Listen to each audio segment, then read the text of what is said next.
The bee and the little girl. One day the bee was out collecting nectar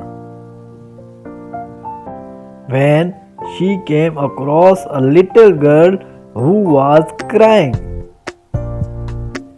"What's wrong?" asked the bee. "I am lost," said the little girl. "I can't find my way home." The bee decided to help the little girl find her way home. She flew her all around the forest looking for her house. Finally, Bee found little girl's home. The little girl was very happy and thanked Bee a lot for helping her. Moral: we should help others whenever we get a chance.